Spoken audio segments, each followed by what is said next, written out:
The Tri-County Health Department is apologizing after one of their public results staffers sent inappropriate text messages to Utahns. The department has a texting campaign to raise vaccine awareness through a private service so people could know how and when vaccines are available in their area. When we say Tri-County Health, we're talking about eastern Utah, Uinta, Duchesne, and Daggett counties. Now, this health department services that area. At least 50 people were sent the offensive messages. In a Facebook post, Tri-County Health said in part, quote, "The inappropriate language and responses were not approved by either the Tri-County Health Department or the Utah Department of Health.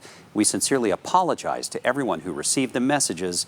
As important as the vaccines are to the health of our community, we will find other ways to continue to educate the public as to the importance of receiving the vaccine."